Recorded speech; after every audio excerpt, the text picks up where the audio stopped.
Hello everyone, চলে এলাম নতুন একটা ভিডিও নিয়ে। আমি বিপাশা। আজকের ব্লগে সকলকে স্বাগত।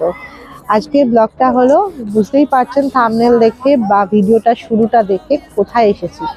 আমি নেদারল্যান্ডে থাকি, নেদারল্যান্ডের আমস্টালভিন শহরে। আমরা ঘুরতে এসেছি। এখানে চেরি ব্লসম পার্ক বলা হয়। অ্যাকচুয়ালি এইটা একটা গল্প তো আছেই। এই চেরি ব্লসম পার্ক নিয়ে একটা সুন্দর স্টোরি আছে, যেটা আপনাদের সাথে আমি ভিডিওতে শেয়ার করব এবং নতুন এক ছোট ছোট ক্লিপসগুলো আপনাকে দেখাবো যে ঠিক কীরকম দেখতে লাগে চেরি ব্লসম পার্কটা।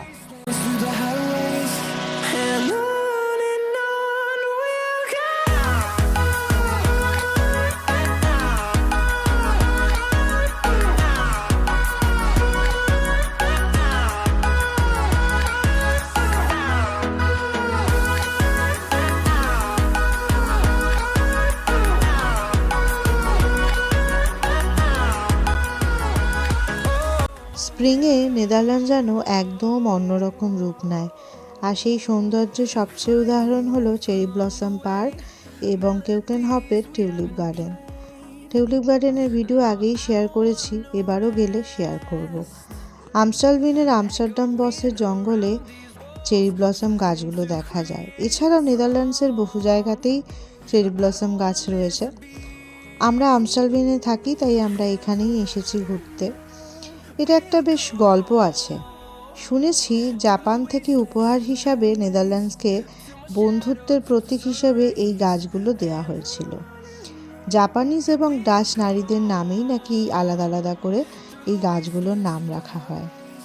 মার্চের শেষ থেকে এপ্রিলের মধ্যে এই ফুলগুলো ফোটে এবং পুরো পার্কটা গোলাপি এবং সাদা রঙের এক স্বপ্নের মতো লাগে চারিদিকে। নরম পাপড়িগুলো ঝরে পড়ে হালকা বাতাসে, খুব সুন্দর। বাচ্চা নিয়ে এবং ফ্যামিলি নিয়ে সুন্দর একটা দুপুর কাটানোর মতো একটা জায়গা। আমাদের তো ভীষণই ভালো লাগে। গতবারও যখন এসেছিলাম, আমি আর আমার হাজব্যান্ড চলে আসতাম। এখন ছেলেকে নিয়ে প্রায় পিকনিকের মতো কিছু খাবার দাবার নিয়ে চলে আসি, বসে বসে গল্প করি, সময় কাটাই। সানি ওয়েদার হওয়ার জন্য আজকে ভিড়টাও প্রচণ্ড বেশি, আর আজকেই ফার্স্ট ওপেন হয়েছে। আমরা সুন্দর একটা দুপুর কাটালাম এবং আপনাদের সাথে শেয়ার করলাম। কেমন লাগলো অবশ্যই ভিডিওতে জানাবেন।